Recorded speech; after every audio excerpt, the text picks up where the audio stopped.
Okay, good morning po once again. Magandang araw mga kaibigan. Welcome po muli kayo dito sa ating The Lord's Business.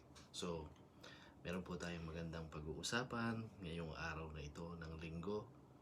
At nawa ang lahat po ng bagay sa inyo ay patuloy na nasa kagandahang loob ng Panginoon. Okay, so yan. So, alam nyo mga kaibigan, dito sa ating buhay ay wala tayong gustong mangyari sa ating buhay kundi ang mapaganda ito. Di po ba? So, ang ating pong pag-uusapan ngayon ay patungkol po sa buhay na kung saan ay po pwede ba nating makamit ang buhay na sinasabi natin or masasabi natin in our best life that we have to live. So pag-uusapan po natin yan, di po ba? So ngayon, sa ating pagpapatuloy, basahin po muna natin yung ating key verse, no, mga kaibigan. So dire-diretso na po tayo. At patid ko na kayo man ay gusto ring makarinig ng magandang balita or patungkol ba sa kung ano ang kalooban ng Panginoon sa buhay po natin. So ang ating pong verse ay matatagpuan natin sa 2 Timothy 3:12. So ang sabi po rito, indeed, all who desire to live a godly life in Christ Jesus will be persecuted. So ang nais po raw mamuhay na ayon sa pagsunod at kalooban ng Panginoong Hesus ay makakaranas po raw o magbabata ng mga pag-uusig. So, parang opposite yata yung title natin. Ito ba yung best life na sinasabi? Okay, manalangin po muna tayo sandali mga kaibigan. Amang banal, dakila at makapangyarihang Diyos, magandang araw po sa inyo, and we are grateful and blessed that once again as we approach the throne of grace, meron kaming buhay, meron kaming kalakasan, at meron kang pag-iingat na patuloy na ginagawad po sa amin. We thank you, Lord, and we praise and glorify your name. And as we study these words, your messages, ay bigyan mo kami ng malawak na pangunawa, open our spiritual mind and eyes that we may understand what you want us to take from these messages. Lord, salamat po. I-bless mo rin po yung mga tao na nandyan sa live na ito, sa social media na nakikinig at napapanood po ito. I-bless mo po sila, bigyan mo sila ng pusong mapagtanggap at patuloy na maunawaan kung ano yung layunin mo sa buhay po namin. Maraming salamat po. Aking dalangin, in Jesus' sweetest name, I pray. Amen. Okay, good morning ulit sa inyo mga kaibigan. No? Dito sa Winnipeg ay negative 21. No? Medyo malamig. At hindi yan ang kahadlang sa ating init, no? Ng pag-aaral ng kanyang mga salita. Okay, dito po raw, no, sa topic natin, ay kung saan meron pong isang preacher, no, at meron siyang book, no, best-selling book, na kung saan ang title ay Your Best Life Now. It has caused many people to seek their best life now, no? Among the claims of that preacher, make God want to increase you financially. No? Gusto raw ng Diyos ay bigyan daw kayo ng sagana, no? Especially when it comes to financial matter. So yan daw yung kini-endorse nung libro na ito, no, mga kaibigan. He goes on to explain that this quest for financial and material increase is actually pleasing to God. Yun daw ang ng principle ng aklat na ito, na kung saan ang kung pararamihin daw ang inyong mga bagay na tinatangkilik at ito daw ay katanggap-tanggap sa Panginoon. So, no doubt, yung tao na ito ay sincere in what he says and believes that wealth and success really are the way to happiness. So, yun daw po ba ang talagang basihan ng tunay na kaligayahan kapag ikaw ay mayroon ng mga bagay-bagay, o ikaw ay mayaman, o ikaw ay successful, no? Yan daw yung antas ng kaligayahan o pagiging fulfilled dito sa mundo. Pero pag-usapan natin naman ang sinasabi, ang katotohanan na kung ano ang sinasabi ng kasulatan. Okay? So, what is that what the Bible say? Ano ang nais iparating sa atin ng Biblia? Does God want all His children to be wealthy? And does He tell us that is the way to find happiness? Ito ba yung talagang kaligayahan na magbibigay sa atin, no? Kung tayo ay mayroon ng lahat ng bagay nating tinatangkilik, no? Iba ang payo ng kasulatan, no? Hindi katulad ng sinasabi ng isang tagapagpahayag na yan at patungkol doon sa kanyang sinulat na ang tao ay magiging masaya kapag marami siyang pera at marami siyang tinatangkilik. Okay? So, does God want all His children to be wealthy? And does He tell us that is the way to find happiness? Question mark po ito, ha? More importantly, is your best life now or is your best life in the world to come? So, makinig po tayo. To say that life on this earth is the best you can have is absolutely true if you're not a Christian. Okay? So, ang sinasabi po rito, ang tao raw na nagtatampisaw sa sanlibutan ito na walang kaugnayan sa Panginoon, ito yung kanilang hinahanap, ito yung kanilang gusto, no? Ang magkaroon ng maraming bagay dito sa lupa. No? Kaya nga sabi, kung hindi ka naman talaga Kristiyano at wala kang kaugnayan sa Panginoong Hesus, wala kang tamang relasyon, yan ang ninanais ng tao. Okay? The non-Christian lives his best life in the here and now because his next life is one of no hope, no joy, no meaning, no satisfaction, and no relief from eternal suffering. Okay, given, ang dami mo ng mga bagay-bagay sa mundo. Marami kang pera, ikaw na yung pinakamayaman, no? Pero, nandito lahat ng mga bagay na kung saan ay akala mong masaya ka pero hindi. Kaya makakarinig tayo ng mga testimony ng mga taong mayaman noon Steve Jobs, yung gumawa nitong Apple, itong cellphone na ini-enjoy natin ngayon, no? Dumating siya sa punto ng kanyang buhay, no, na kung saan meron siyang malalang karamdaman, ay sinabi niya na hindi pala ang mga bagay na kung saan na naging tanyag siya, ang yaman niya, pero dumating siya sa huling yugto ng buhay niya, doon niya naramdaman ang sobrang kalungkutan, no? Hindi siya kayang iligtas ng kanyang ginawa yung kanyang fame at saka yung kanyang wealth.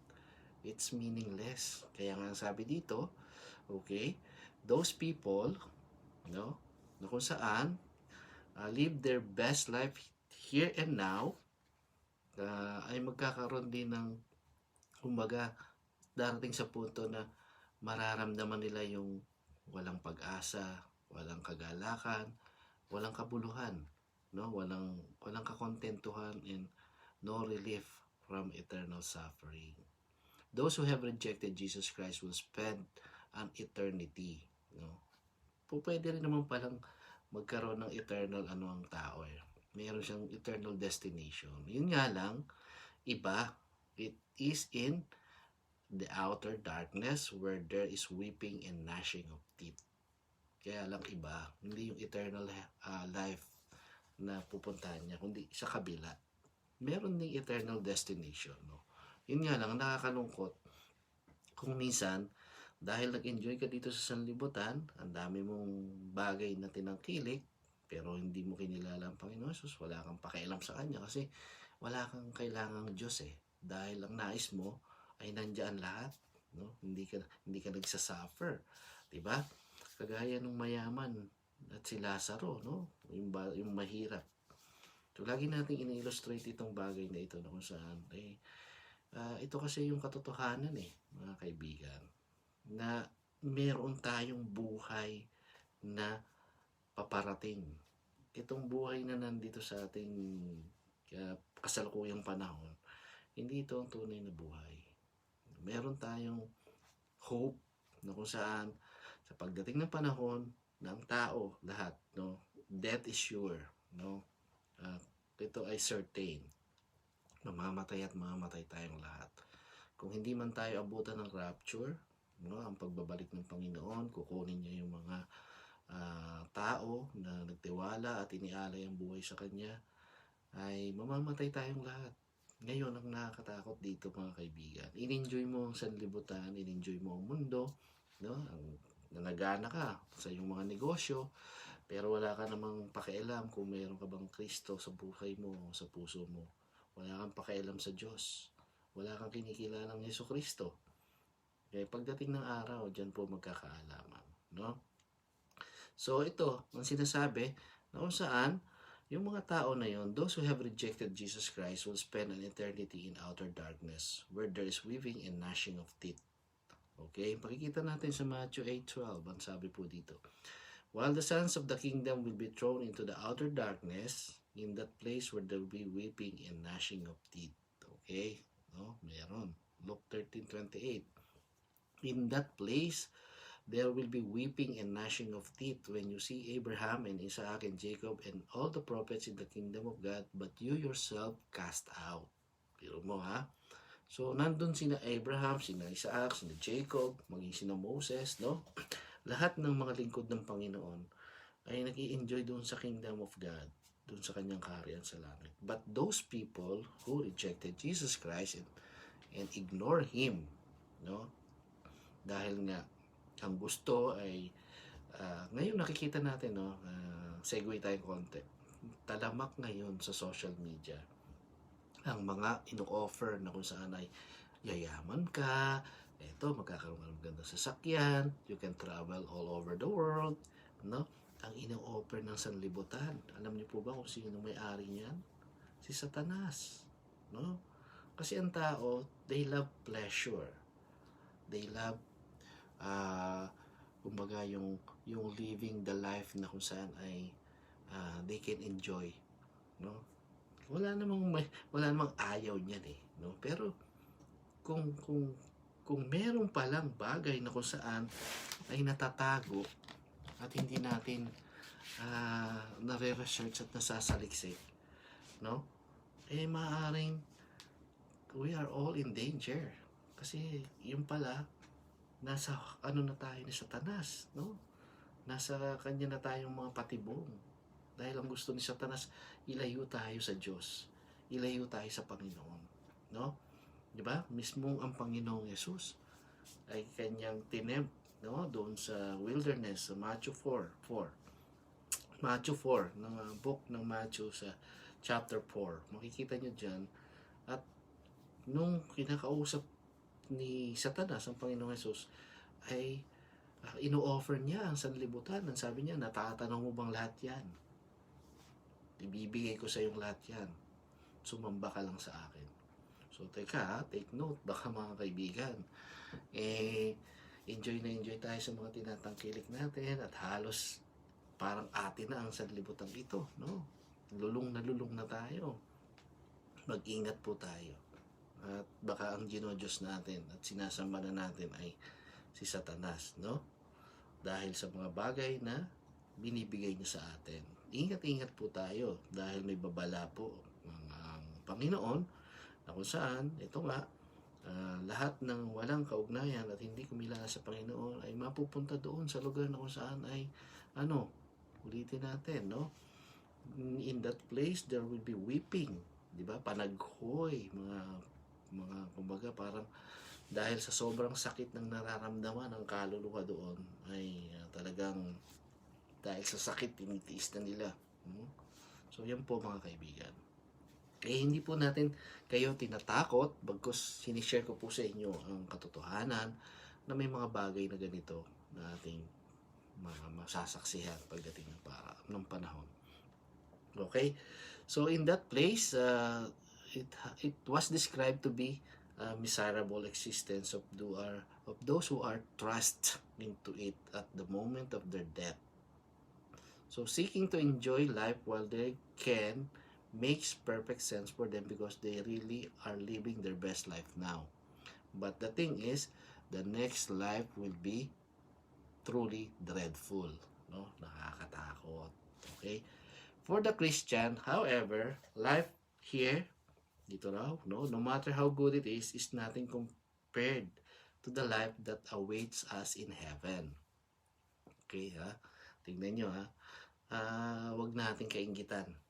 Okay, mga kaibigan, yung mga taong nagtatampisaw sa kanilang karurok-rurukan ng pag sinasabi nating or sinasabi nilang tagumpay, no? Na sila ay successful, okay? Nasa kanila ng lahat. Magandang business dyan na sinasabing yung online business na ino-offer ng sanlibutan. Alam mo kasi, tignan mo ha, ang isinisingit pa nila yung kino-quote pa nila sinusugarcoat pa nila yung kanilang mga ini-offer sa tao na kung saan ay, oh, this is God's blessing, ganyan. Ang blessing po ng Panginoon ay hindi po material, no? Hindi po nakabase, no? Ang pagpapala ng Panginoon ay laging sa kayamanan o sa success, no? Makikita nyo mamaya dito sa pag-aaral natin. Kasi ulitin ko lang, kung ang Panginoon nung bumaba dito sa lupa ay gusto niyang payamanin ng mga tao, bakit yung mga disipulo niya, maging siya, wala nga siyang matulugan diba? Wala siyang, yung ulo niya walang mahigaan, sa bato lang. So, although mayaman ng Panginoon kasi hindi ito ang ating lugar na kung saan ay itatalaga natin yung puso natin. Kung tingnan nyo, nung lumalakad siya kasama niya mga disciples niya, nagpakain siya ng 5,000 tao, no? Tapos 3 tinapay lang, di ba? Tsaka isda. Pinaghati-hati pa niya yun. Bakit hindi na siya gumawa ng ng grocery stores? Di ba? Kung gusto niyang lahat ng tao ay maging maluwag sa buhay, hindi yun ang concept and principle ng Panginoon Okay? So for the Christian, however, life here, no matter how good it is nothing compared to the life that awaits us in heaven. The glories of heaven, eternal life, righteousness, joy, peace, perfections, God's presence. Okay? Yung Christ's glorious companionships, rewards, and all else God has planned is the Christian's heavenly inheritance. Ito yun. Ito ang nais ng Panginoon na ang ating pong buhay ay maitalaga sa pangkalangitang kayamanan. Okay? So, sa 1 Peter 1:3-5, Blessed be the God and the Father of our Lord Jesus Christ. According to His great mercy, He has caused us to be born again to a living hope through the resurrection of Jesus Christ from the dead, and to an inheritance that is imperishable, undefiled. Okay, ito yung nais ng Panginoon sa atin na mabigyan siya ng kalwalhatian doon sa buhay na ibinigay niya sa atin, buhay na ipinahiram sa atin, upang siya ay ating papurihan, purihin, paglingkuran, no? According to His mercy, yung great mercy na ibinigay ng Panginoon through Jesus Christ our Lord, nang siya'y mamatay sa krus ng Kalbaryo at itinanggap natin siya, no? At tayo ay makasalanan dahil nga walang taong matuwid, wala ni isa.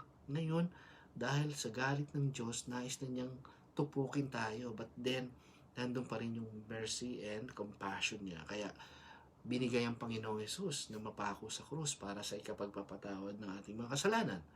So ngayon, ang lahat na kumilala sa Kanya ay He has caused us to be born again to a living hope through the resurrection of Jesus Christ from the dead.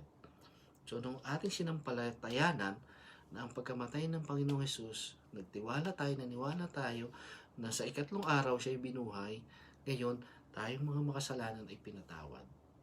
Yung sa pagpapatawad na yun ng Panginoong Hesus, tinanggap natin siya, inamin natin, Panginoong Hesus, ako po'y makasalanan at kailangan kita. Hindi ako magkakaroon ng kaligtasan kundi sa pamamagitan mo lamang. Pumasok ka sa puso ko, maghari ka, at ikaw na yung manguna at maging pangulo ng buhay ko. Okay? Kasi ang sabi ng Panginoong Hesus ano? For I am the way, the truth, and the life. No one comes to the Father. Walang makakapunta doon sa kaharian, sa kalangitan, except through Him. Except through me. Ang sasabi po ng John 14:6. No? Jesus said, siya mismo nagsabi, I am the way, the truth, and the life. No one comes to the Father except through Him. So siya lang ang tanging daan patungong kalangitan. No? Na magkakaroon tayo ng buhay na walang hanggan. So ito yung buhay na nais ng Panginoon sa atin, di ba? So even the richest, most successful person on earth will eventually age, sicken, and die. Ito yung sinasabi natin kanina. Lahat tayo, no? Mamamatay. We are not immortal. We are just a mortal being, no? Makakatagpo natin ang kamatayan. Magkakasakit tayo, no? Tatanda tayo. Okay? So, ngayon, ang buhay, no, ay hindi panghabang buhay na tayo ay tatagal. Maraming namatay. Mas bata pa sa atin. May 25, 23, o even sanggol, no? Yung iba namatay, 70. No? Kasi ang buhay natin, alam nyo kung hanggang saan lang? 20 scores and 10. 3 scores and 10, sorry. Ang ibig sabihin nun, yung 3 scores na yon ay 20 times 3, 60. Diba? Plus 10. So, 70 na lang ang pinaka tinalaga ng kasulatan na ang buhay ng mga tao ngayon sa kasulukuyang panahon. Hindi kagaya ng panahon ni na Abraham, ni na Moses, na umaabot pa sila ng 400 years. Tayo, mapalad na tayo pag inabot natin ng 70 or lumagpas pa tayo ng 70, biyaya na lang ng Panginoon yan. Pero tayo, talagang daraan at darating sa buhay natin na tayo'y mamamatay. So ngayon, ano ang pinagkakaabalahan natin? Para natin masecure ang ating buhay doon sa kabilang buhay. Okay? So tayo ba'y abalang-abala sa mga bagay ng sanlibutan na parang wala nang bukas? Diba? Kagaya ng isang mayaman sa Biblia. Ang sabi niya, masikip na itong aking kamalig. Wala na akong mapapaglagyan ng aking mga tinatangkili ka. Papagawa pa nga ako ng isa pang malaki. Okay? Para dito ko ilalagay ang lahat. Wala na akong gagawin kundi iinom, kakain, at magpapakasaya. Di ba? That's life. Sabi niya. Sabi ng Panginoon, ang sabing ginamit, you fool. O sa Tagalog, ulol. Di ba? Ang sakit, pakinggan. Sa mga taong nag-iimbak ng kayamanan dito sa lupa. Sasabihin sa atin ng Panginoon, you fool. Mamayang gabi, kukunin ang buhay mo. Ulol ka. Mamaya, mamamatay ka na. Paano sinasabi mong i-enjoy mo yung buhay mo? So, hindi man kayo mamatay mamayang gabi? Hindi man tayo kunin ng Panginoon mamayang gabi? Kasi siya ang may-ari ng lahat pati buhay natin So, kung ang buhay na ito ay ginagamit lamang natin sa pagpapakalayaw ng laman, no? Sabi nga, ang ating mga bagay na ninanais ay dito sa sanlibutan ay yung pride of life, lust of the flesh, and lust of the eyes. So kung ang Panginoon pinahiram ka ng buhay, no, at ginagamit mo lang sa iyong sariling kalayawan at hindi mo siya kinikilala na siya yung Diyos na dapat sambahin at hindi ang kayamanan at hindi ang yung sarili, no? Ang sabi ng Korinto, for you are bought with a price, no, at you are not of yourself. No, hindi ka na pag-aari ng iyong sarili. Namatay na ang Panginoon Jesus sa iyo, siya na ang may-ari ng lahat. At even before na mamatay ang Panginoon Jesus, tayong lahat kinreate ng Panginoon. Pinahiram lang tayo ng buhay.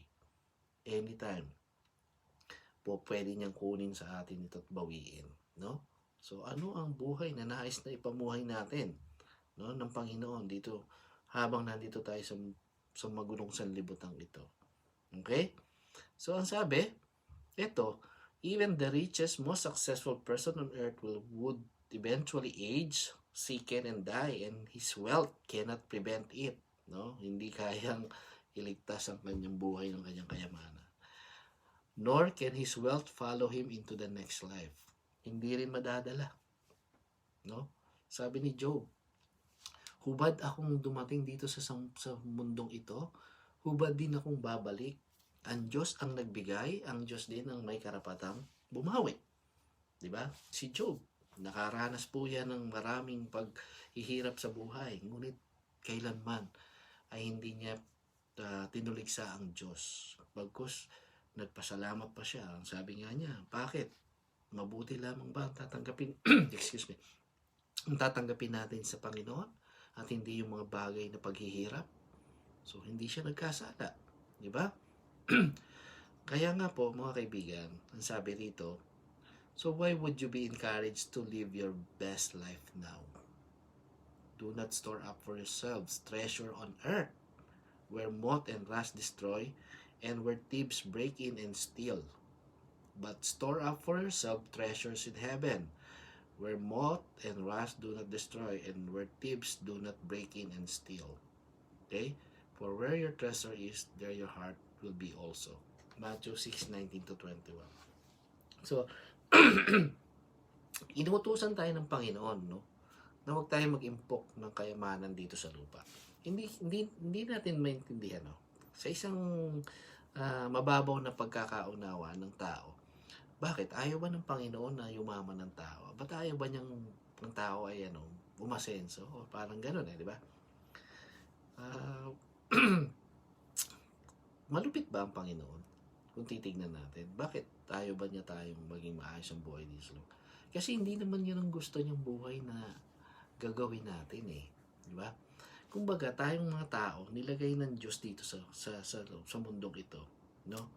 Para maging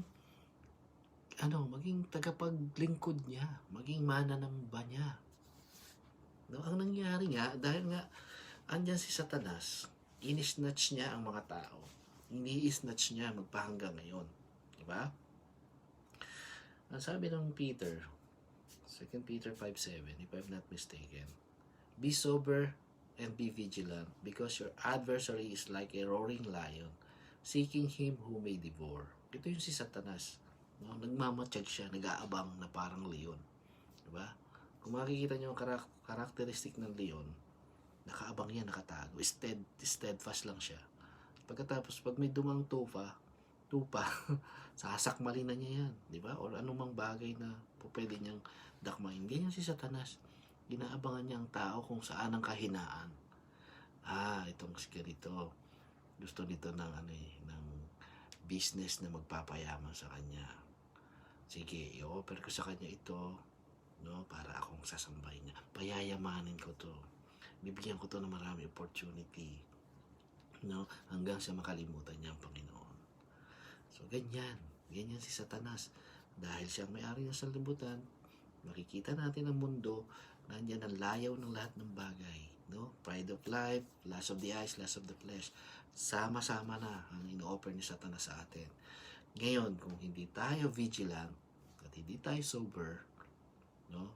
Wala tayong pananampalataya sa Diyos na kung saan ay siya ang humahawak sa atin dapat, pero humulagpos tayo at ayaw natin dahil masarap ang sanlibutan. Masarap ang mag-enjoy, di ba? Party dito, kain doon, kain dyan, travel dito, travel doon. Life is good to the extent, no? One day, lumubog yung barkong sinasakyan mo. Bumagsak ang eroplano. Or something happened. Nagkasakit ka along the way.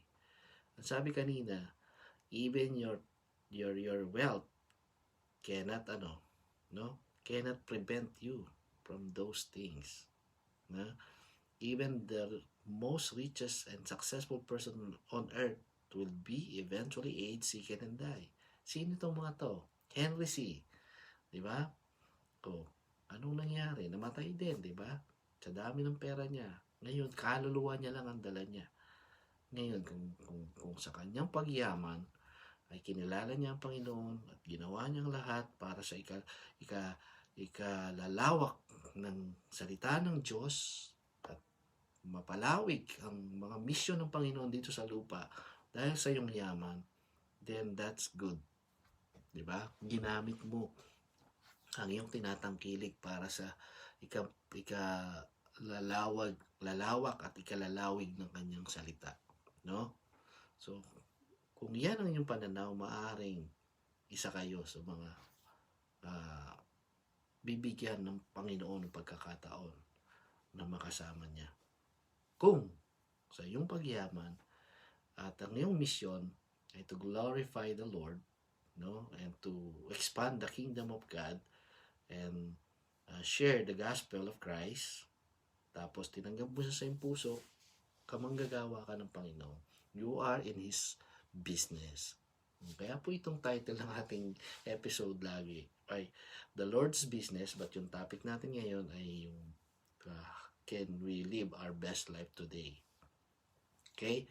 So ngayon, yun nga, this verse bring us to the next difficulty with your best life now. Diba? Ayaw ng Panginoon na magpakayaman sa lupa na parang para lang mapahamak. Ang gusto ng Panginoon sa atin ay itong verse na binasa natin na kung saan, do not store up for yourself treasure on earth where moth and rust destroy and where thieves break in and steal. Okay? Actually, lilinawin natin, yung kayamanan dito sa lupa ay nasisira naman talaga yan di ba? Minsan, hindi mo nalalaman. No? Dumating yung mga panahon doon sa mga ibang tao na talagang nasunugan ng bahay.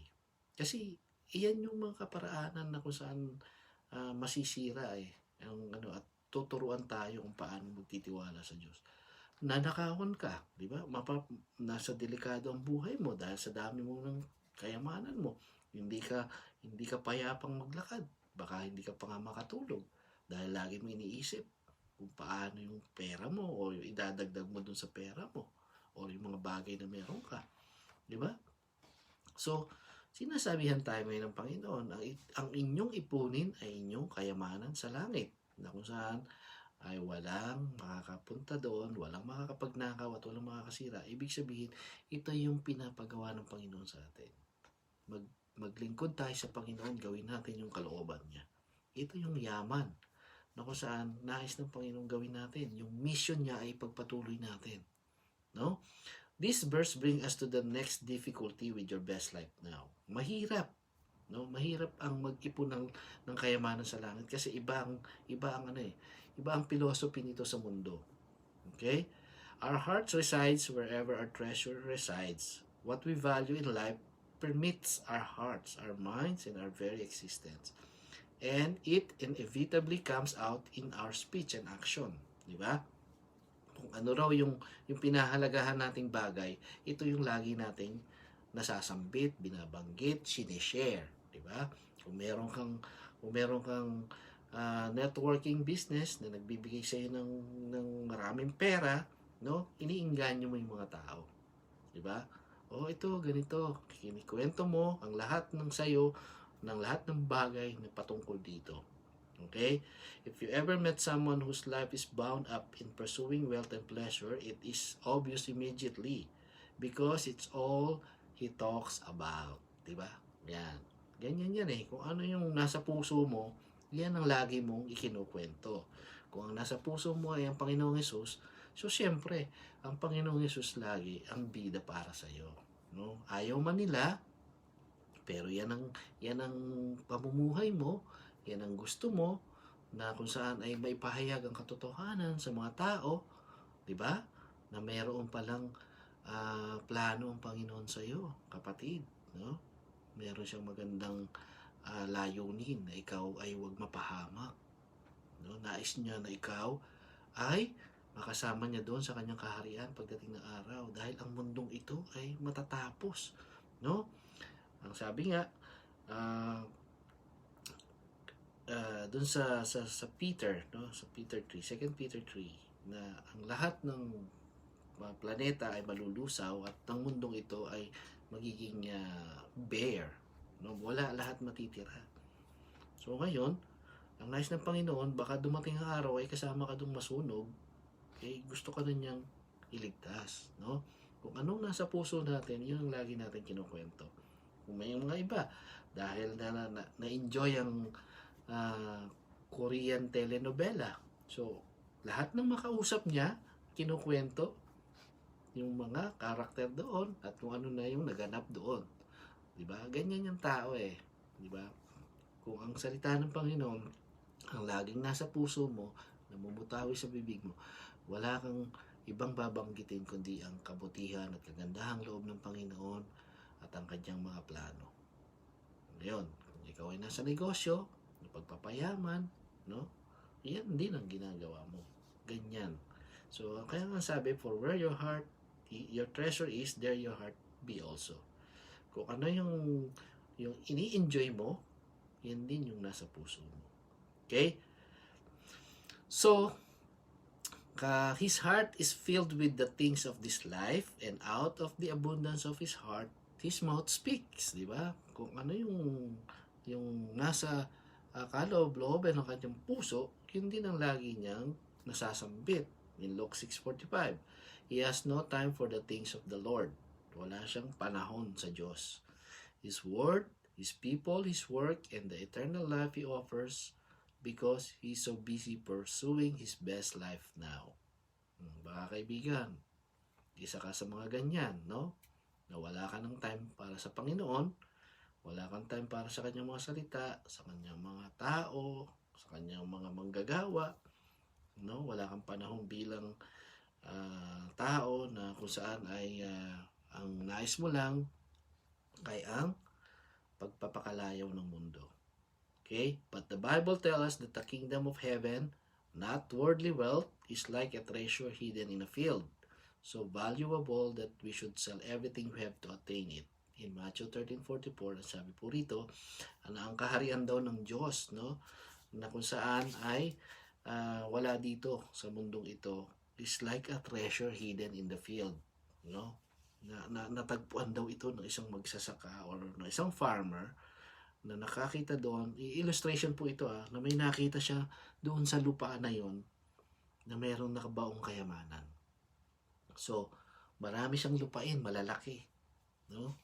Ngayon, binenta niya yon para bilhin lang yung maliit na lupa na yon na mayroong kayamanan doon. Ganyan din po ang pagkakatagpo natin sa Panginoong Hesus. Kung natagpuan tayo ng Panginoong Hesus at niligtas niya tayo, nagkaroon tayo ng tamang relasyon para tayong mayroong kayamanan na kung saan ay iiwan na natin ang lahat sa sanlibutan. Ano pa ang silbi na ko dito, establish ko yung buhay ko sa lupa? Kung nandito na ang Panginoong Hesus sa puso ko at sa buhay ko, no, na isa siyang kayamanan na sa pagdating ng araw, siya yung makakasama ko. Siya yung magiging tagapagligtas ko. I-enjoy ko ang heaven.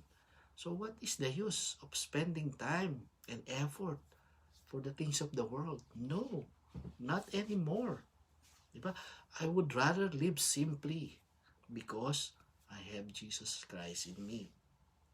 Ganyan ang kayamanang sinasabi po rito, no, mga kaibigan. There are no scriptural admonition to pursue and store up wealth.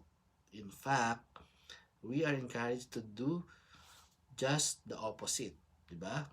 Jesus urged the rich young ruler to sell all that he had and follow him so that he would have treasure in heaven. Diba? Makikita nyo, ang mayaman parang hindi naman natin sinasabing galit na galit ang Panginoon sa mayaman. Ang nais nga ng Panginoon para magkaroon ng buhay at kasiguruhan itong mayaman, tinutulungan niya na ganito ang gawin nyo, mga mayayaman or maraming mga tinatangkilik dyan. Ibenta nyo raw at ipamigay nyo sa mga mahihirap, no, ang inyong mga tinatangkilik, at ngayon magkakaroon kayo ng kayamanan sa langit at sumunod kayo sa Kanya. Ang sabi ng Panginoon, if anyone would like to follow Him, take up His cross and follow Him. Napakahirap palang magkaroon ng Jesus sa buhay. Hindi pala ito ay bed of roses. Ang Panginoong Jesus pala, pag sinamahan mo, maghihirap ka, no? Magkakaroon ka ng mga bagay na kung saan ay masasaktan ka.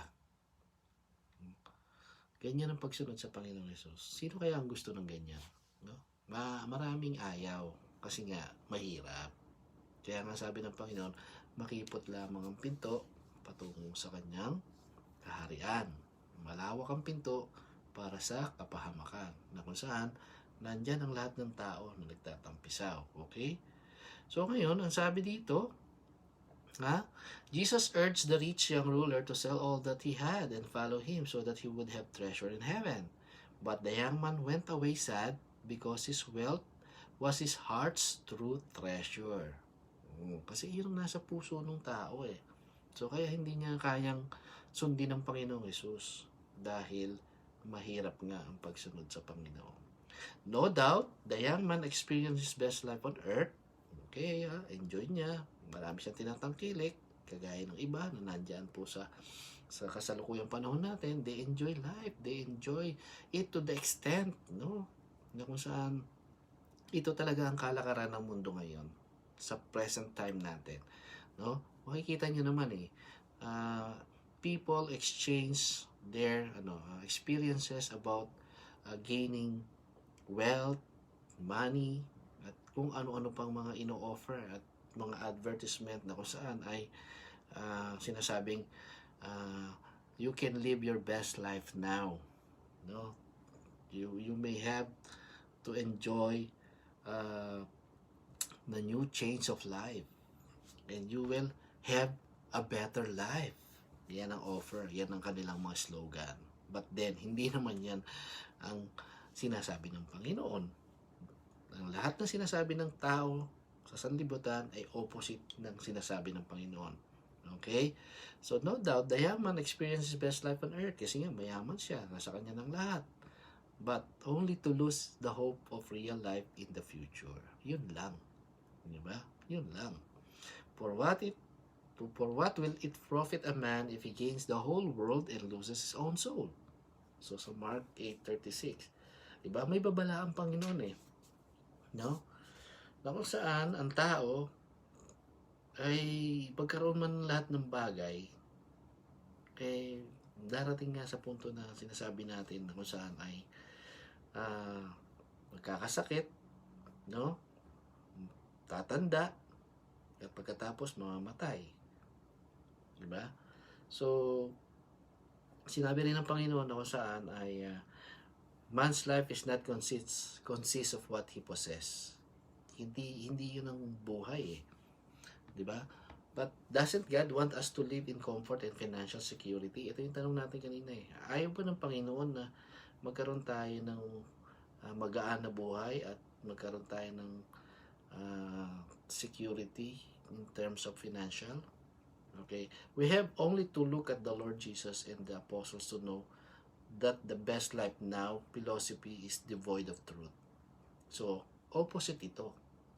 Kapag sinasabi natin, ang Diyos, ang gusto niyang buhay sa atin ay yung nakahiga na lang tayo, nag-i-enjoy, no? Nagsuswimming, o nagta-travel, ay opposite daw po ito ng nais ng Panginoon na maging best life natin. It is devoid of truth, di ba? Ang sabi dito, kaya ulitin ko, kung nandito yung Panginoon ngayon, baka winasiwas niya yung mga yaman na yan. No? Kasi nung time niya, nung nandito siya sa lupa, iniisip ko lagi kung gusto ng Panginoon na ang tao ay maging maalawan ng buhay o yumaman, di sana yun ang naging mission niya. Di ba? May kapangyarihan naman siya. Nagbuhay nga siya ng patay. Nakakita ang bulag. Nakalakad ang pilay. Di ba? Kayong patay na buhay. May kapangyarihan siya eh. Pwede rin siyang gumawa ng pera. Di ba? Kung ang tubig niya, ginawa niyang wine o alak. So, bakit hindi yun ang ginawa niya? Na para itong mga mahihirap na sumusunod sa kanya, binigyan niya ng tig-5 milyon. At yan, okay na. Magaan na ang buhay niyo. Hindi ganun eh. Hindi ganun ang mission niya eh. Di ba? may babala nga siya sa pagyaman. Kaya niya yun eh, kung gugustuhin niya eh. Pero hindi yun ang nais iparating ng Diyos sa atin, ng Panginoong Hesus. Hindi ang bagay na yun, na pangsanlibutan, ang nais niyang ating maging laman ng puso. Di ba? So, Jesus certainly had no wealth, nor did those who followed him. He didn't even have a place to lay his head. In Luke 9:58, di ba? Hindi sabi natin kanina, wala nang matulugan ng Panginoong Hesus eh. Di ba? So, the Apostle Paul's life would certainly not qualify as a blessed by the standard of the preacher that I'm telling you, na kung saan ay ang gusto niya, ang pinapahayag niya, ang kinukwento niya at maging sa libro niya ay magkaroon tayo ng saganang buhay. No? It is the opposite. Pati si Apostle Paul, ang buhay niya dito sa lupa ay no? Matapos niyang sundin ng Panginoong Hesus, di ba? Naging baligtad. Siya yung dating captain, siya yung dating taga-utos lamang, no? Maayos ang kanyang buhay, hinahabol niya ang mga Kristiyano, di ba? May katungkulan. Hindi, syempre, masasarap ang kinakain. May mga benefits, may mga privilege. Kasi, siya commander siya eh. So, nung sumunod sa Panginoong Hesus, ang Saul na dati at ngayon ay Paul, no? Ito ang nangyari sa kanya. From the Jews, 5 times I received 40 stripes minus 1. No? 3 times I was beaten with rods. Once I was stoned. 3 times I was shipwrecked. A night and a day I have been in the deep. In journeys often, in perils of waters, in perils of robbers, in perils of my own countrymen, in perils of the Gentiles, in perils in the city, in perils in the wilderness, in perils in the sea, in perils among false brethren, in weariness and toil, and in sleeplessness often, in hunger and thirst, in fasting often, in cold and nakedness. Yan. Kaya ba natin yan, mga kaibigan? Kapalit ng buhay na walang hanggan. Kaya ba natin to? Ito ang pagsunod sa Panginoong Hesus. Ito yung best life na sinasabi ng Panginoon na maging buhay natin. In perils, in perils, in perils. Ganyan ba? Kapalit ng pagsunod sa Panginoong Hesus. Iiwan nyo lahat ang comfort nyo. Yung inyong mga comfort zone. Para lang sa isang higit na kayamanan na natagpuan natin. Di ba? Siyempre, kakayanin natin yan kasi yung treasure na natagpuan natin is for everlasting. Hindi ito yung panandalian lang na ino-offer ng sanlibutan. Di ba? Kaya nga si Pablo nagtiis, nagtiyaga. Right after niyang ma-encounter ang Panginoon, nag-iba yung kanyang pananaw. No? Alam niya na siya man ay makakaranas ng mga paghihirap. No? Natuklaw pa yan ng ahas. No? Alam niyo, dati siyang magandang sitwasyon sa buhay. Para kumita siya, nananahi siya ng lambat. Nananahi siya para ibenta. Biro nyo, ang kapalit ng pagsunod sa Panginoong Hesus. Sa dati mong magandang buhay, kay ito. Pero dahil nga natagpuan ni Pablo at ng maraming Kristiyano, yung mga totoong Kristiyano, natagpuan nila ang tunay na kayamanan. Kaya kapalit nito, iniiwan nila ang buhay ng sanlibutan. Dahil, ang bottom line nito pagdating ng huling yugto ng buhay natin. Doon tayo magkikita-kita. No? At doon natin, magkikita-kita, nabanggit ko. Bakit? Pagdating ba sa langit at sa impyerno, magkakilala pa ang tao?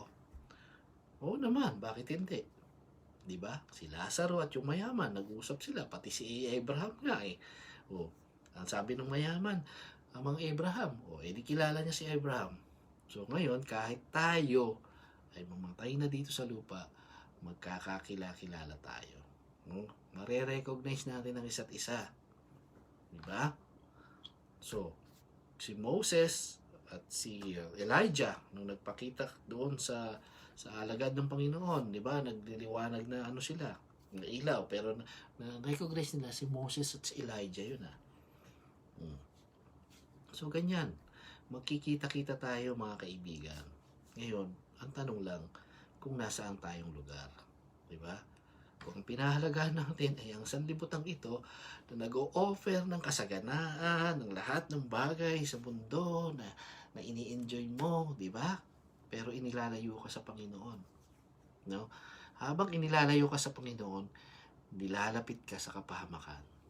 Di ba? At ang Panginoon naman, pilit kang inililigtas at gusto kanyang ilayo sa kapahamakan para mapunta ka doon sa kanyang kasaganaan. Ay nasa sa atin ang mga pagpipili. Hindi naman namimilit ang Panginoon Binigyan niya tayo ng free will. No?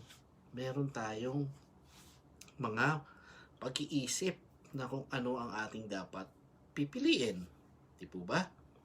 So, ito ang kapalit ng pagsunod sa Panginoon, kagaya ng kay Pablo. Okay? That sound like Paul was living his best life?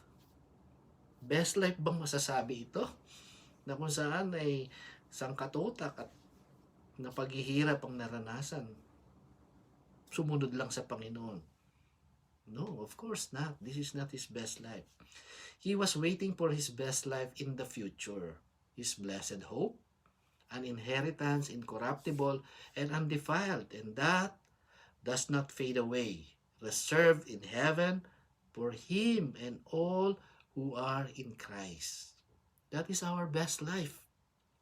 No, mga kaibigan, yan yung best life na inaasam-asam ni Paul at ng maraming mga totoong Kristiyano. Okay? So, anong sabi niya ni Paul dun sa Philippians 3:13? Tingnan natin. Basahin natin. Wala kasi dito sa ating katayan. Nandito siya. Diba? Sa kabila ng naranasan ni Paul na yan, ito pa rin ang naging sagot niya. Diba? Biro mo talagang ang pagiging tapat sa Panginoon ay marami kang pagdadaanan talaga. Okay? Philippians 3:13. Anong sabi? Okay, umpisahan natin sa sa 7. Philippians 3:7. Okay. But whatever were gains to me, I now consider loss for the sake of Christ. Okay. What is more, I consider everything a loss because of the surpassing worth of knowing Christ Jesus my Lord. Okay. And, of course, for whose sake I have lost all things. No? Sa inyo raw pong mga inaalala niya tayong mga tao na kung saan ay dahil sa ginawa niya, hindi niya na na-enjoy yung buhay niya kasi nga, tinalikuran niya yun. I consider them garbage. Di ba? Iniwan niya. Kinonsider niyang garbage that I may gain Christ and be found in Him, not having a righteousness of my own that comes from the law, but that which is through faith in Christ, the righteousness that comes from God on the basis of faith. I want to know Christ, yes, to know the power of His resurrection and participation in His sufferings, becoming like Him in His death. Kaya ba natin to? Becoming like Christ until our deathbed, no? And so somehow attaining to the resurrection from the dead. Yun naman pala, merong pagkabuhay. Kaya, nung matagpuan ni Pablo to, tinalikuran niya kaagad yung kanyang buhay persecutor. Okay, kaya ito sabi niya, that I have not already obtained all this, or have already arrived at my goal, but I press on to take hold of that for which Christ Jesus took hold of me. Okay? Brothers and sisters, I do not consider myself yet to have taken hold of it, but one thing I do, forgetting what is behind and straining toward what is ahead. I press on toward the goal to win the prize for which God has called me heavenward in Christ Jesus. Kita nyo? Di ba? Sinong makakagawa nito, mga kaibigan? No? Ang kalimutan ng kanyang sarili para lang sa Panginoong Jesus. Maaring hinahamon tayo, no, ng Panginoon o ni Pablo na kung maaari tayo rin, nawa, di ba? Ay maging ganun din ang prinsipyo matapos nating makilala ang Panginoong Jesus at matagpuan natin ang tunay na kayamanan sa Kanya, no? Sa kabila ng mga paghihirap, nananatili pa rin persevere, no? Steadfast si Apostle Paul at yung maraming Kristiyano. Kung inyo lamang paglilimi-limiin o bibigyan pansin, mga kaibigan, marami pong mga Kristiyano talaga iniwan ng kanilang mga comfort zone, nagpunta sa Afghan, no, nasa Saudi, yung mga lugar na nape-persecute, no, ang mga Kristiyano. Ako po galing ako ng Saudi, no. Isa po sa mga best experience ko ay yung maglingkod sa Panginoon na nasa panganib ang buhay. Maaari kaming pugutan ng ulo, maaari kaming ipakulong, mawalan ng trabaho. Pero dahil nagtitiwala kami sa Panginoon, nandito na ako ngayon, buhay pa. No? Sa kanyang biyaya, sa kanyang kapangyarihan, no? Ang katabi naming pintuan ay may-ari ng building ay Arabo. Nagagawain kami doon.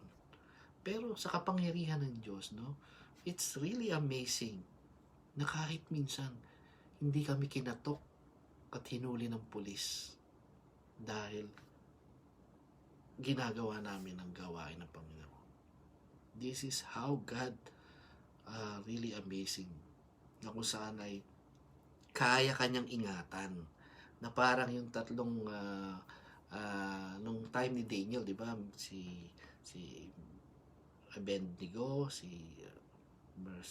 hindi ko makatanda ang pangalan, si Asrak, Abednego, Meshach, Abednego, tatlong yon, no, nasa pugon, no, susunugin dahil nga sumasamba sa Diyos. So hindi nasunog, di ba? Yan yung kakapangyarihan ng Diyos sa mga taong iniaalay ang buhay sa Panginoon, no? Makikita mo yung kanyang miracle na sa mga matinding pangyayari sa buhay mo na inakala mong, Lord, nako, baka makulong kami pag ginawa namin ito. Lord, baka magutom kami pag sumunod kami sa iyo. Maaari, di ba? Pero may pangako siya eh. Di ba? For I will never leave you nor forsake you, saith the Lord. No?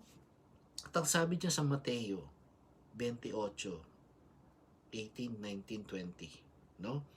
All power has given unto me in heaven and on earth. Di ba? And kaya nga, wag tayong matakot. May kapangyarihan ng Panginoong Hesus, no? All authority and power has given unto me in heaven and on earth.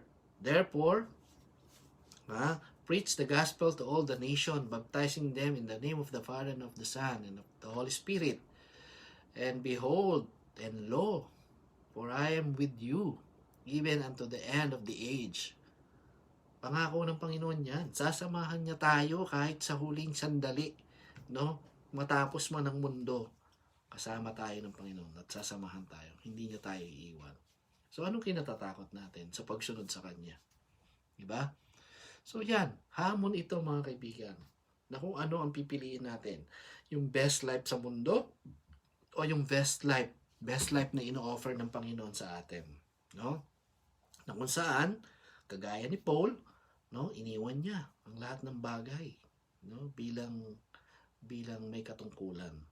So ngayon, what life are we choosing? No, kagaya ba ni Paul o kagaya ng iba na nandiyan, na maraming ino-offer, no, mga tao na kung saan ay ito, no, yayaman ka, no, easy money, networking business. Okay. What else? Basta lahat na ng bagay na opposite ng gusto ng Panginoon na gawin natin ay nandito na makikita natin, especially sa social media. But anyway, no? Ito yung best life na gusto ng Panginoon sa atin. Yung kagaya ng nangyari kay Paul, ng nangyari sa buhay niya, at ng nangyari sa mga Kristiyanong sumunod, iniwan, no? Para lang magmisyonary at ipahayag at iligtas yung mga taong walang kakaugnayan at hindi nila kilala si Jesus. Iniiwan ng comfort zone. Maniwala kayo, yung mga taga-Canada dito, no? Mga puti. Andito na sila sa bansa nila na the land of milk and honey. Gusto pang maghirap pumunta ng missionary sa Cambodia, sa Nepal, kung saan pa, sa Uganda. Masarap ang buhay nila dito. Missionary sila dito. Taga rito sila, citizen sila dito. No? Alam naman natin ng Canada. Hindi pinababayaan ng mga Canadian. Pero umalis, pumunta ng iba't ibang bansa, yung mahihirap na bansa, meron sa Africa. Para ipaalam na mayroong Jesus Christ na nagmamahal sa kanila, sa mga tao. No? Iniwan ang comfort zone, nandoon, nilalamok, no? Nagkakaroon ng mga butlig-butlig, giniginaw. Although malamig dito sa Canada, pero iba yung lamig na kung saan pag pumunta ka doon, wala kang kumot dahil sa hirap ng mga tao doon. Diba? Wala kang malinis na tubig na iinumin. Pagkain, hindi kagaya ng narito. So yan ang pagmamahal sa Panginoong Jesus. Yan yung treasure, yan yung buhay na opposite ng lahat ng gusto ng iba, no?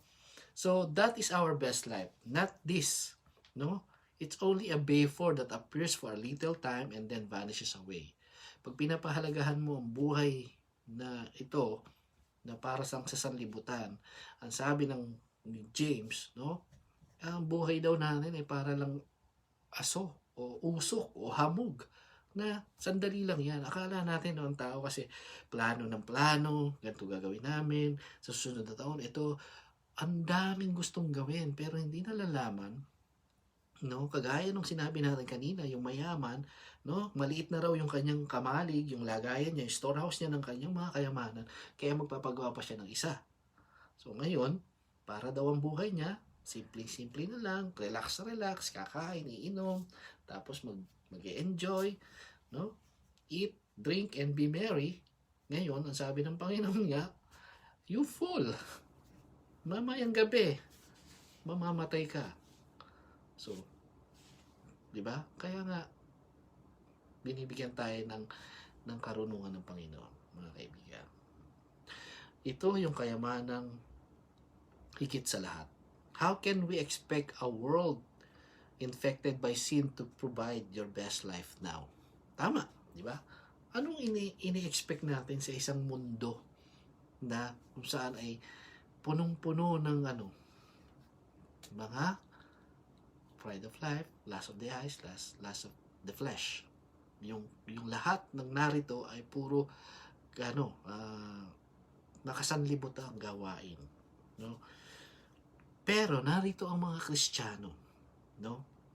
Na iniingatan ng Panginoon para ang mga taong ito ay mabahaginan, mabalaan, no? Na kung saan may plano ang Diyos, no? Ito yung mga kagaya ng tao ito yung ayaw nila dito Bakit? Ang ganda-ganda ng buhay ko, no? Kumikita ako. Gusto mo pa ako maghirap? Yan ang mga katuwiran nila. No? Bakit? Asan ka ba? Kung nasa Panginoon ka, tingnan mo ang buhay mo. Oh? Bakit ganyan ka? Ako, tingnan mo, meron akong magandang sasakyan, ang dami kong pera, di ba? Meron naman akong chaching. No? O ikaw, chaching kayo dyan, mga kaibigan. No? Ang Panginoon, darating. Baka matagpuan tayong chaching ng chaching, wala tayong kaugnayan sa Kanya, king ang susunod nating mga tatamasahin. Okay? So, yan po mga kaibigan. Mahal namin kayo. Mahal kayo ng Panginoon. Kaya namin ibinabahagi ang mga bagay na ito. No? Narito ang mga manggagawa ng Panginoon. No? kahit na mahirap ang buhay, dahil nga na kay Kristo, everything's worthwhile. No? Lagi natin sinasabi, Jesus is enough. Diba? Kasi siya yung nagsabi. No? Mangilag kayo sa pag-ibig sa salapi. No? Dahil kahit sa anumang kaparaanan ay hindi ko kayo pababayaan at iiwan. Hindi niya tayo pababayaan. Yan ang nais ng Panginoon sa buhay po natin. Kaya huwag tayong mainggit sa mga nasa sanlibutan na nagtatampisaw sa kanilang mga tinatangkilik. No? Mga kaibigan, higit pa ang Panginoong Yesus sa mga bagay na nandito nakikita ng mata. Ang sabi nga niya ay ituon natin ang ating mga paningin sa mga bagay na pangkalangitan. Ano yung mga bagay na yun? Ito yung gawin natin ng kanyang kalooban, yung kanyang layunin, yung kanyang mga bagay na ipinapagawa sa atin para lumaganap, no? Ang kanyang salita at marami pa ang maligtas. Iisa lang ang misyon ng Panginoon. Alisin tayo sa kapahamakan. Yan ang misyon niya. Kaya nga merong pinanganak at ipinakong Jesus. No? Dahil alam na alam niya na ang mundong ito, darating yung panahon, malulusaw lahat. Okay? So how can we expect a world infected by sin to provide your best life now? How can we ignore scriptures like man is born to trouble as the sparks fly upward? Okay? And all who desires to live godly in Christ Jesus will suffer persecution. Yan. Ayoko niyan, Lord. Persecution. Narito na nga ako, ganda-ganda ng buhay ko. Gaang-gaang, lahat nakakain ko, lahat nabibili ko.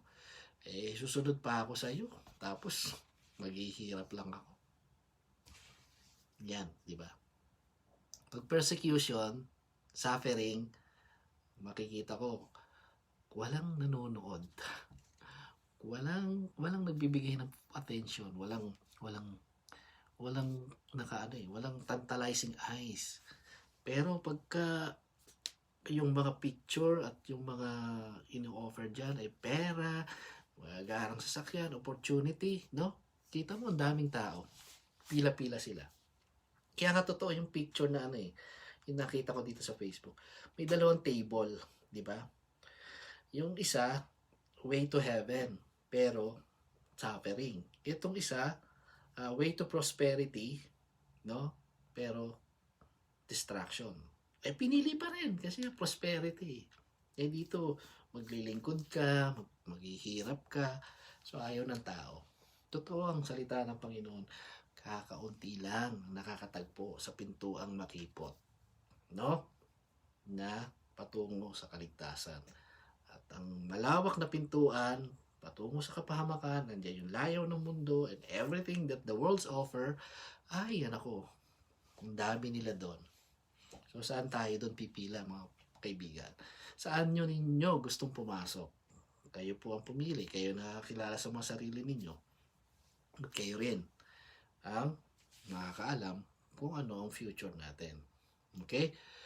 Will suffer persecution and count it all joy when you fall into various trials. Yan ang Kristiyano. Yan ang mga sumusunod sa Panginoong Jesus. Sa 2 Timothy 3:12, yan daw ang mangyayari. Following Christ or to live for Christ will suffer persecution, pero count it with all joy, no? Kahit na mayroong mga paghihirap, mga trials. Diba? And tell people their best life is here and now. Ha? Sasabihin ba namin sa inyo, ito yung best life? Hindi ito ang best life. Pero, diba, sabi ko nga sa inyo kanina, ay hindi ito yung buhay. Hindi tayo immortal. Time will come, lilisanin natin ang mundong ito.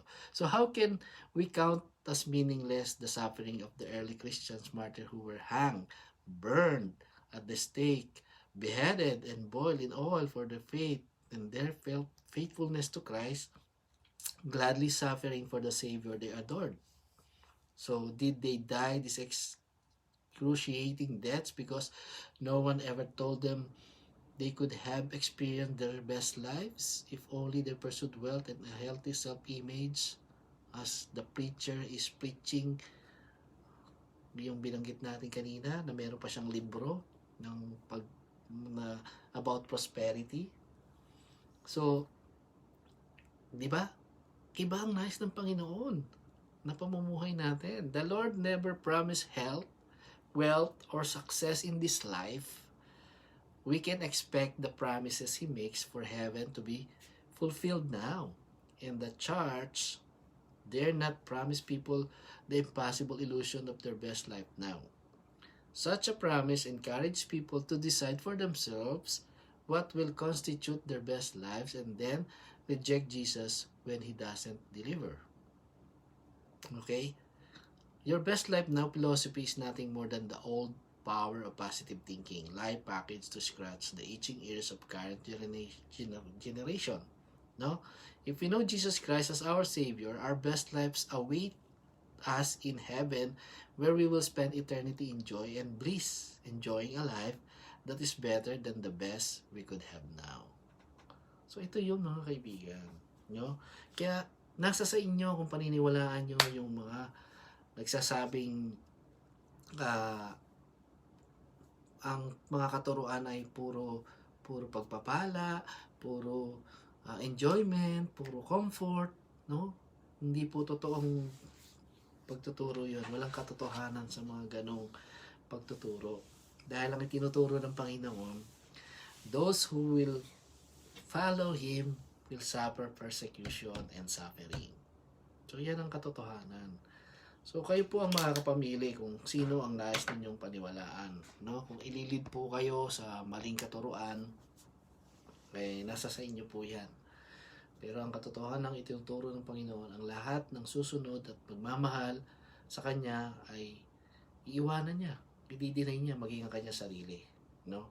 Para lang sa pagsunod sa Panginoong Hesus. Kagaya ng mga nabanggit ko, no? Na kung saan ang iba ay maginhawa ang buhay, iniiwan para sa Panginoon at doon nakakaranas sila ng mga gutom, paghihirap for the sake na may share ang gospel of Christ.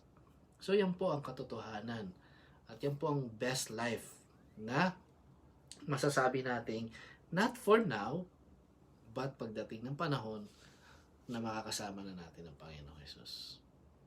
So nawa po sa umagang ito ay napagpala po kayo, na-encourage, no? Sa ating pong pinag-aralan. So kung meron po kayong mga katanungan na nais nating pag-usapan, ay pwede naman po kayong mag-comment, no? Kung meron kayong mga bagay na curious kayo o bagay na gusto nyong mabigyang kasagutan, na hinahanapan nyo ng sagot, ay pwede po tayong makatulong. Pag-aaralan po natin at itatakel natin at dadalhin natin sa inyo ang mga kasagutan. Huwag po kayong mahiya, no? Ang Panginoon ay nandiyan lagi sa atin, handang sagutin ang anumang bagay na nais nating malaman para sa ikabubuti po natin, no? Inaanyayahan ko po kayo, I am inviting you na mag-comment po kayo, no? At meron pong kasagutan ang librong ito. Ang Diyos ay abundant in mercy, kaya nais niya na tayo ay makaalam, no? Kaya nga sabi niya sa 2 Peter 3:18, but grow in the grace and knowledge of Jesus Christ. So yan ang nais niya sa atin, na malaman natin kung sino siya at kung ano tayo at kung ano yung buhay na dapat nating maipamuhay.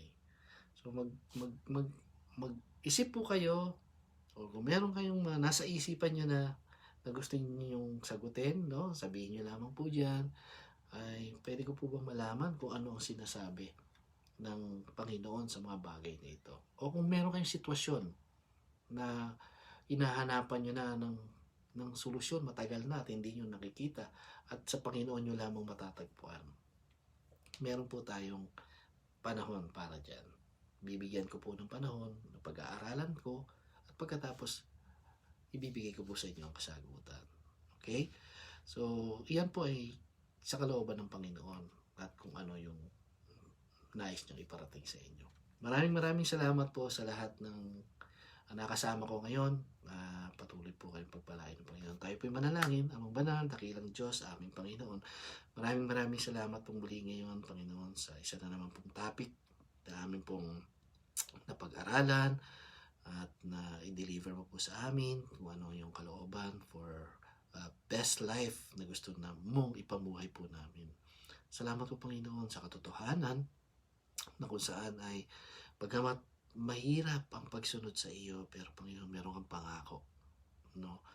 Na matapos ang lahat ng ito, ng aming katapatan, ay meron kaming reward at meron kaming buhay na inaasam makapiling ka, Panginoon. Salamat po, pagpalain mo po ang lahat ng narito sa social media through this Go Live. Bless mo po sila, Panginoon, with wisdom, understanding, and knowledge as they continue searching you, Lord.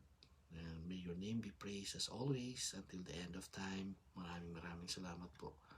In Jesus' name, in your sweet and holy name I pray. Amen. Okay, so salamat po. Magandang araw muli sa inyo. Happy Sunday. God bless. Bye-bye.